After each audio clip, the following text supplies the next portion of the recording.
I would love for people to get to know who you are first. Okay. And this whole journey, like this particular road trip that we went on, and the experience in general for me the last 4 years has been appreciating the people that made Little Sisters what it is. And I think one of the cool things also is you and I both are kind of a little bit newer to being part of like inside the Little Sisters family, but we've been like next door and adjacent and close to them for so many years. Yeah. So what's the background? Where are you, like an Arizona native, or tell us the origin story of Fernando? Okay. So, yeah, I'm originally from this area, from Eloy.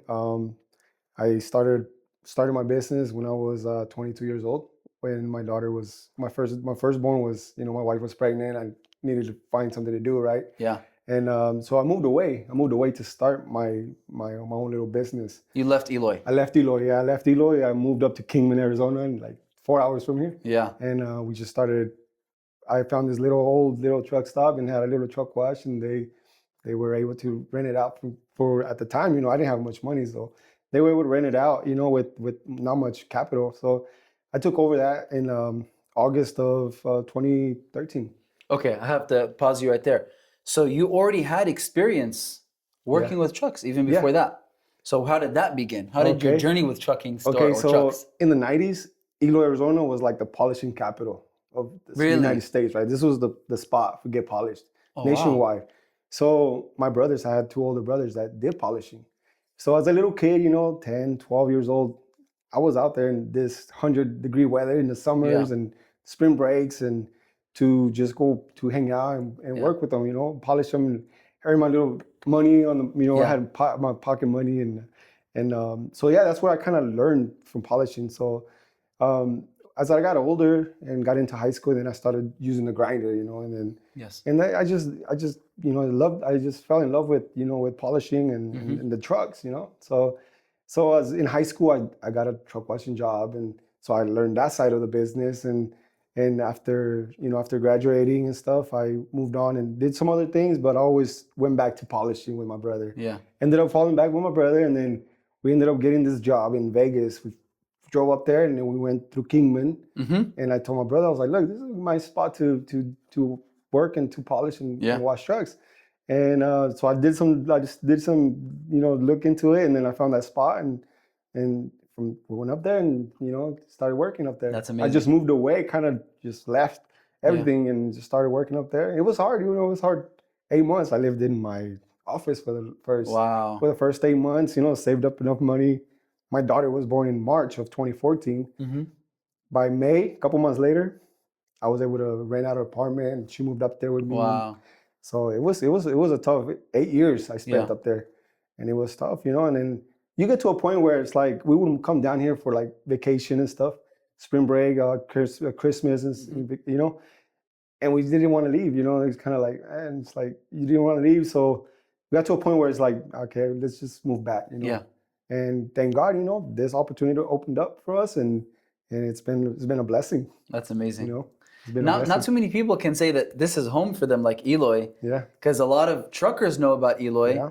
But not a lot of people can say, well, no, this is home base for me. Yeah. So for you actually being from the polishing capital of the country and then becoming a master polisher, that's an amazing journey. Yeah, it was. It's definitely it's very humbling because I always remember where I came from, right? Like we started up there with nothing, and then to move down here and have customers that I took care of up there in Kingman come down here and see me. They followed you and take care of them here. It's amazing. It's just it's been good. Yeah, and Kingman's also a very known spot for truckers too, along the 40. The thing in Kingman, Lloyd, was just like people were just passing by, right? It's on the 40, and the big hub is Barstow. Barstow. So on the way to Barstow, a lot of guys that I took care of in Kingman were stopping in Barstow. You know what I mean? So when they get to Barstow, and sometimes I would polish them. And they all the guys in Barstow would see them, Oh, would you get polished? Oh, shine a truck, and it kind of made a name for myself through social media up there in Kingman, you know what I mean? And that's just, social media was like the thing that kind of made me, get customers, because I wasn't like at a well spot, I wasn't like at a good spot, I guess, but social media made it to where wherever you're at, people will find you, you know what I mean? Yes. at that time, it was in 2014, the end of 2013, Instagram just came out, right? Yeah. So I started posting pictures and little filter, that's what it was back then. And people started liking it. And so I was like, oh, that's cool, somebody liked my pictures. So I just kept posting and all the trucks that we've worked, washed or whatever. And then sooner or later, people started showing up and it's like, hey, I follow you on Instagram, you know what I mean? And I was like, oh, that's cool.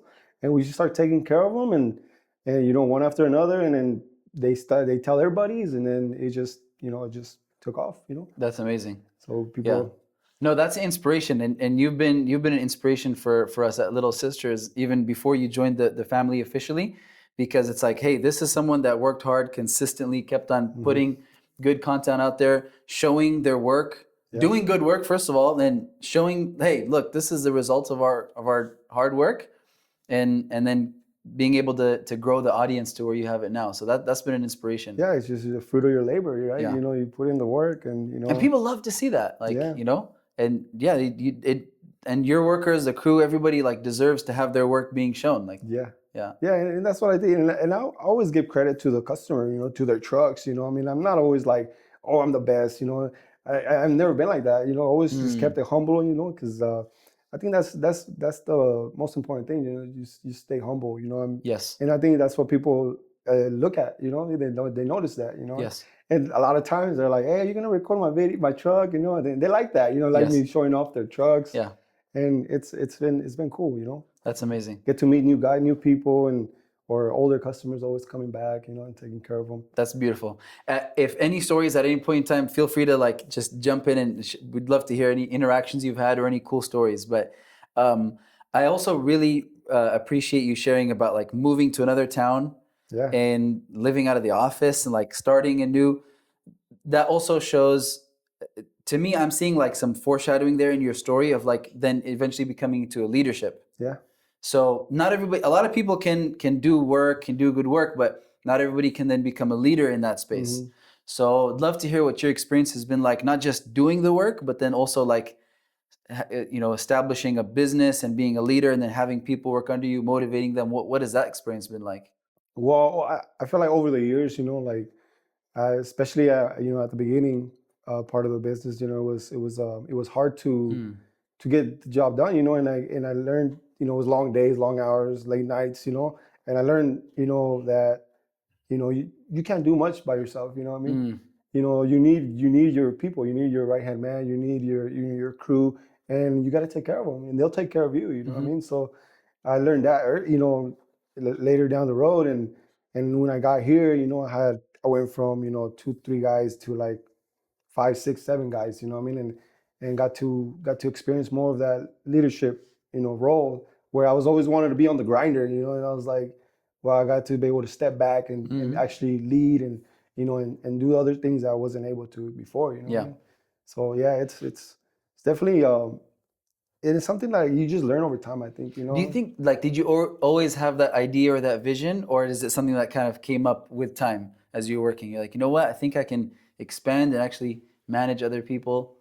Well, I this is something I prayed for, you know what I mean? Really? And I remember when I left Kingman, I moved, I went out to Arkansas to polish a big company. We went out there, they asked me to polish, they asked me to go out there. And we went up there, and at the time, when I was looking into getting into another spot here in Eloy.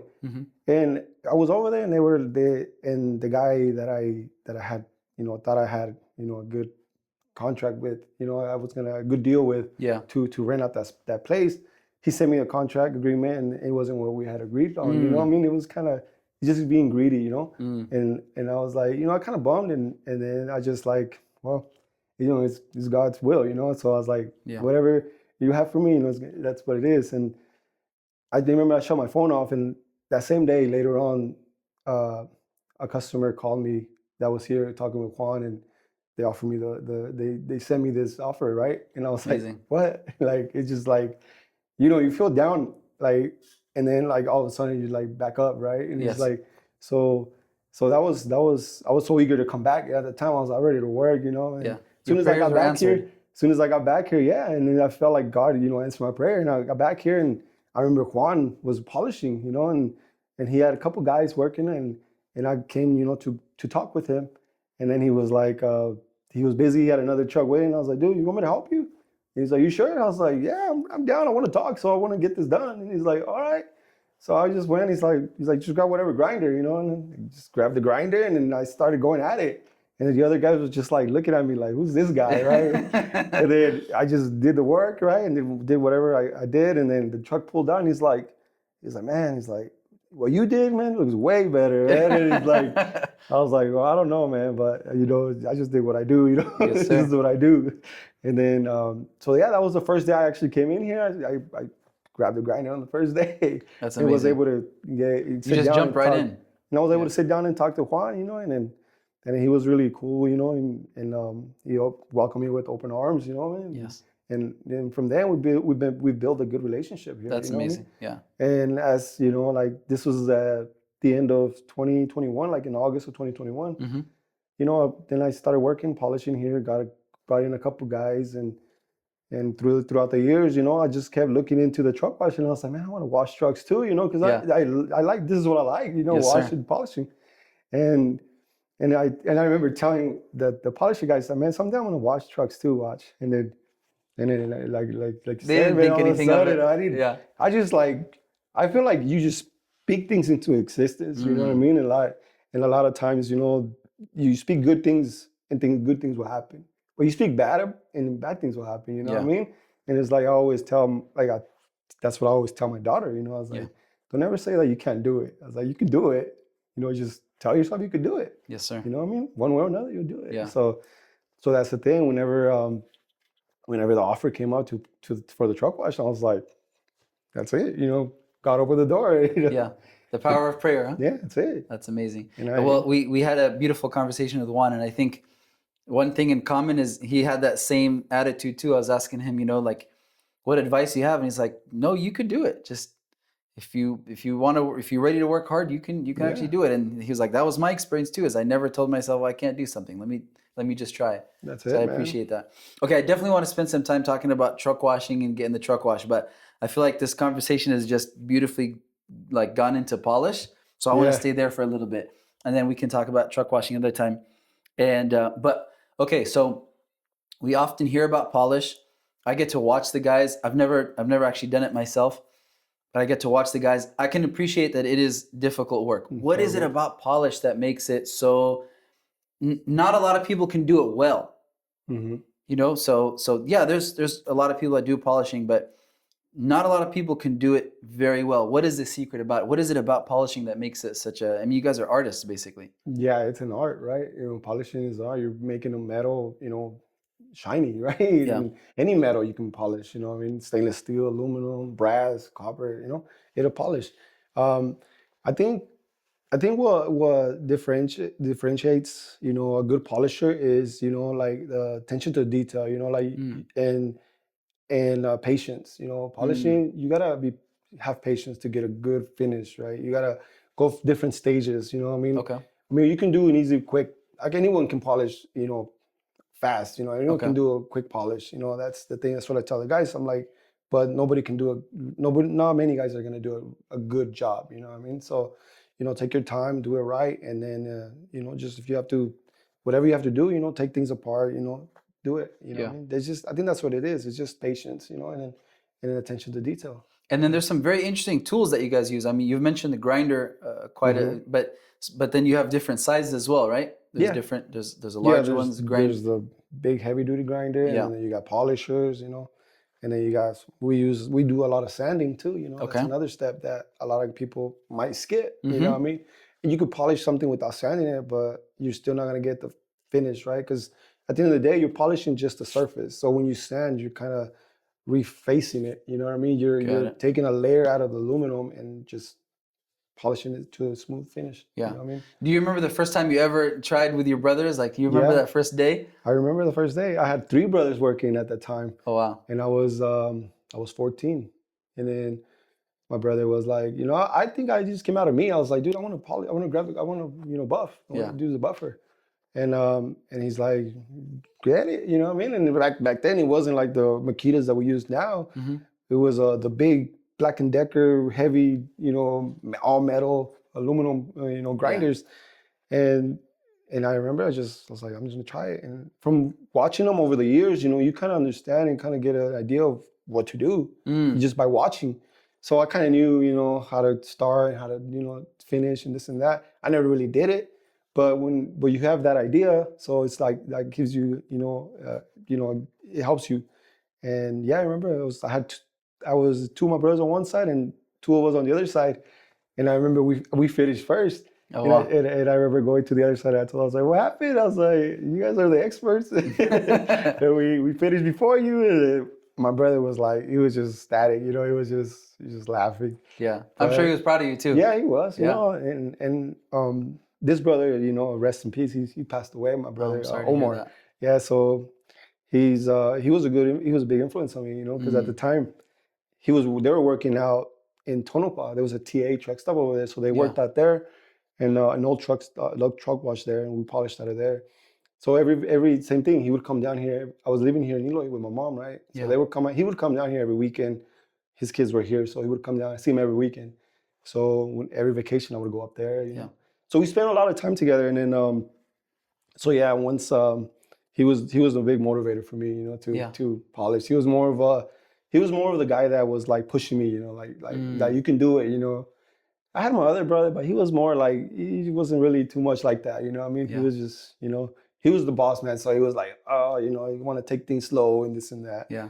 But and then we go back to the beginning. When I first was hanging out with him, he would tell me like, "Hey, tell these guys, because they didn't speak much English, and I was already speaking English. I got to the U.S. when I was 8 years old, right? Okay. From Mexico. I Okay. got to not speaking no English, right? Wow. Went to school. I remember my cousins were here. They were born here, right? So, and I remember that we got here in the summer, and then I remember being with them, and then I was like, "Hey," they're watching cartoons, and they're like, "Hey, what's going on?" I was like, they're laughing. I'm like, "What's going on?" I would have laughed too. And they're like, they were just like whatever, right? So I went to school, third grade, started school here, and then by the end of third grade, I already spoke fluent English pretty much. I mean, it Wow. was like crazy. It was like a sponge. In And 1 year, you just picked it up. in 1 year, yeah. So you went to English learning classes, and then by fourth grade, I wasn't even going anymore. They were still my cousins were still going, Wow. and they were U.S. citizens, and they were still going because they spoke. First language was Spanish, so they were still going to, and I wasn't But going after 1 year, anymore. you didn't need it anymore. I didn't need it, yeah. So, which was cool. But so when I was working with them out here polishing, my brother would tell me, my brother Omar, the one that passed away, he would tell me like, hey, tell the driver if he wants you to hand polish the fenders or whatever to give you a tip and this and that. And I was like, really? He's like, yeah. Well, he shouldn't have told me that because I was telling all of them. And then That was the it from drivers, there, huh? and I think the drivers, they just admired a little kid, a kid, working in the sun, Yeah, just working hard, hustling. And I Yeah. had no need to be out there, but it's just like I liked it. I mean, I come get off the bus with my friends, and I'll be like, hey, let's go to the store. I bought them all drinks and chips, because I had the money. You had the what I money, mean? you were working hard. So yeah, I mean, as a kid, I always just I feel like that entrepreneurship was in me. You know what I mean? Like just this mindset. You know what I mean? Yeah. Like, and then as a kid, just growing up, I always wanted to do something for myself. As something that I can own. Like Yeah. and like I said, I pray for it. That's And amazing. now Well, we're here. I hear that entrepreneurship in your story, but then I also hear the idea of taking care of others Yeah. and giving back too. Always, And just, even if it's just chips and drinks for the Yeah. homies, but it's like you didn't just make that money and spend it on yourself, but you wanted to bring up Yeah. everyone else around with you. And And, that's that- really and that's that's it. beautiful. I always try to share. God bless me, so I get to bless others. Yeah. And even to this day, I always try to take care of my guys, the wash guys, the polish guys, any Yeah. way I can, even if it's just a drink, water, it goes a long way, Yeah, of course, of course. So Thank you also for sharing with us about your brother Omar. That's really beautiful too, and Yeah. it's a beautiful story. There's a lot of amazing, happy aspects to that, and it's sad that he's not amongst us today. But what do you think if he saw you today? What do you think he'd? Well, I got two What would he brothers. say? I got two brothers that are not here. One's my brother Omar, and I had a brother-in-law that was working with me up there in Kingman for a couple of years. And now I get emotional because he would be really proud, honestly, because he he worked with me like just being him. We were late nights working, polishing, and he I tell my wife this. It's her brother, right? Yeah. His name is Eddie. Eddie. Eddie, yeah. He was, and he spent a lot of time with me, and he would be really proud at the end. From the beginning, when I took over here at the truck wash, I was like, man, if Eddie was here, man, he would be happy. He would be proud. I was like, I'm sure he would be trying to go over here helping us. Yeah. And but yeah, I think they would both be proud. They would both be proud. I think he's he's he's been gone now for 5 years, 6 years actually. He just turned 6 years. But yeah, they would both be. I think they would both be really proud and how far we've come.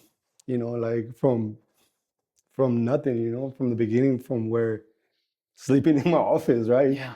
I remember him painting the walls to make it look better. You know, he was there helping me, washing trucks in the middle of the night, just trying to make it. You know, and he's I know he's in a better place. You know, but I wish he was here. You know, to enjoy the ride. You know, because it's been a ride. Yeah. Definitely, it's been ups and downs, but I just thank God we're still able to do it. Yeah. And be able to manage and take care of the business, take care of the guys, and sometimes I don't even think about it so much because I say God, you gave me this, you're gonna help me take care of it. Like it's in your hands. Like I try not to stress about it because every day brings that stress. Yeah. So I try not to stress about it, but it's like there's a lot of families that are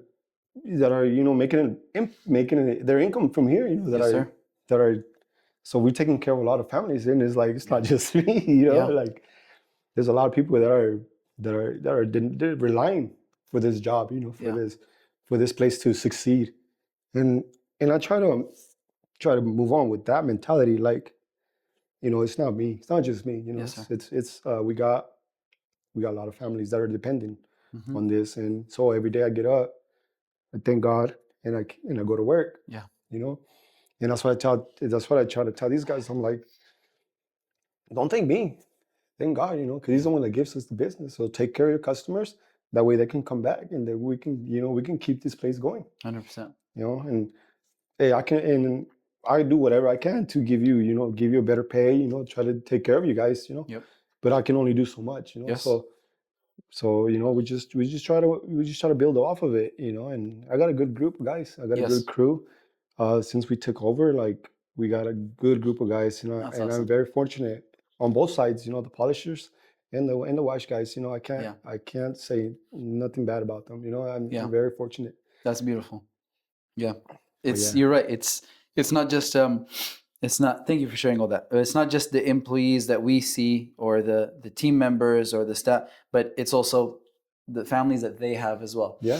So just like we're coming to work, they're also coming to work. They have people to take care of. So it's that ripple effect, and you're right. There's some stress. There's some difficulty associated with that, but it's also a beautiful opportunity.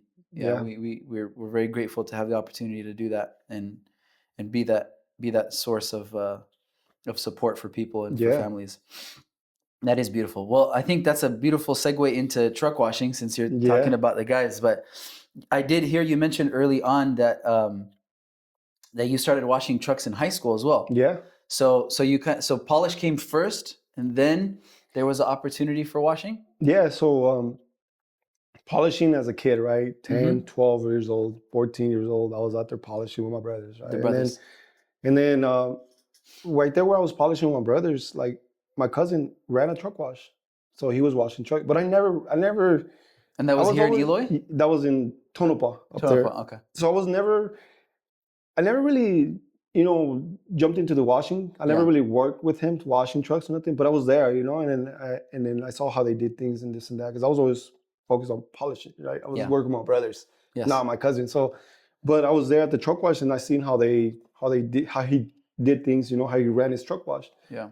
And they hand washed, they brushed everything, kind of how we do here. And so, I was there, and learned what he did. And as I got to high school, I wanted to, I couldn't really go up to work with my brothers to polish. And so I started working at another truck wash, here in town. And I worked there for a couple of years, and I kind of learned another side of the truck washing business, right? I Yeah. got to learn both sides, like the hand washing and the other side of truck washing. So you just learn and and grab that knowledge, and you bring it together and you figure out the best way to wash a truck. You know what I mean? And that's what we did here. When like I said, when I was just polishing, I was looking from the outside in. I would always be like, oh man, there's ways we can do better, Do right? better. And I would like, that was just always my thing.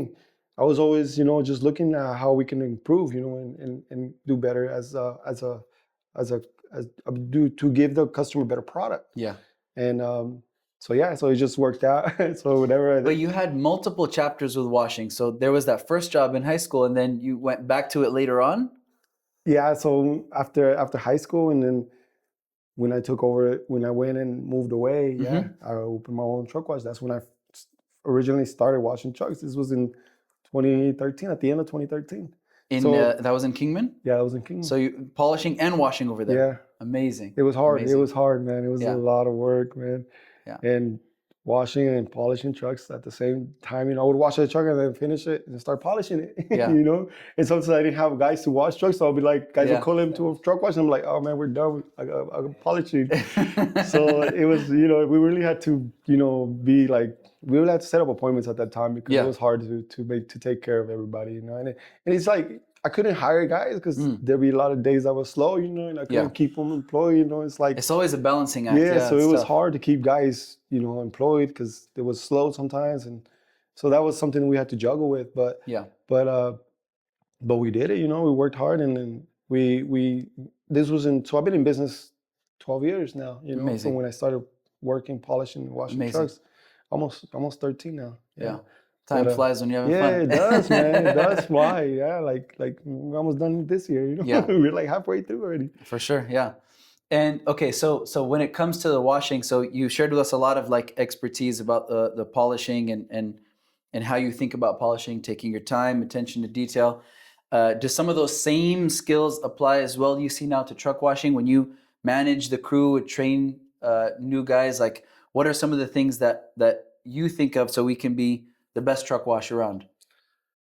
The thing about truck washes, there's so much on a truck that needs to get washed, right? There's a big area. There's so many things, so many obstacles. Yes. We have to set up a procedure. Okay. A procedure that everybody can follow. So when me looking from the outside in, and I can see somebody working on a stack, I know what he just did, and I know what he's going to do after. Yes. That's something that needs to be done. That's something that everybody needs to know. Like, okay, look, this is my area. And it's not just like this area that I need to take off. There's a process to take care of it. Yes. You wash this and then that.